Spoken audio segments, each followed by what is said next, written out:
لالیہ میں child photography میں ملوث شخص پر مقدمہ درج۔ ملزم عثمان شناف نگر کا رہائشی اور ٹیچنگ کے شعبہ سے وابستہ ہے۔ تفصیلات بتا رہے ہیں عصمت بلوچ۔ جی عصمت، بتائیے گا۔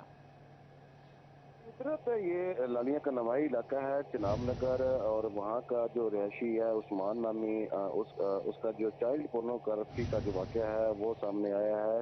یہ ستمبر 2024 سے جو اس کی انکوائری وہ سٹارٹ تھی، اور اس کو NCCIA کی جو ٹیم ہے وہ اس کی تحقیقات اور انکوائری کر رہی تھی، اور اس کے جو جی میل ہے اور اس کا جو موبائل اکاؤنٹ نمبر ہے، وہاں سے جو چائلڈ پورنوگرافی کے متعلق جو مواد ہے وہ پبلکلی شیئر کرنا پایا گیا ہے۔ اور عثمان جو ہے وہ ایک نجی جو اسکول ہے وہاں پر ٹیچنگ سے وابستہ ہے، اور 14 سال سے وابستہ ہے، تو وہاں پہ اکثر جو اسٹوڈنٹس کی طرف سے شکایات مل رہی تھی، جس پر یہ جو ہے تحقیقات کا جب ایک وکٹم کی تحقیقات کا آغاز کیا گیا تو اس کے اندر یہ چیزیں ملوث پائی گئی، اور عثمان احمد کے خلاف باضابطہ جو ہے NCCIA میں مقدمے کا اندراج کر دیا گیا ہے، اور امید ہے کہ NCCIA کے بہترین جو تفتیش ہے اور اس کے اندر جو سہولت کار ہیں وہ بھی منظر عام پر آئیں گے، اور یہ ایک بڑا انکشاف ہوا ہے کہ یہاں پر جو ڈارک ویب کے ذریعے جو اس کا پورنوگرافی کا جو مواد ہے وہ بھی شیئر کیا جا رہا تھا۔ ملزم کو گرفتار کر لیا گیا ہے، اور NCCIA کی جانب سے مزید جو تفتیش اور تحقیقات کا عمل ہے وہ جاری ہے۔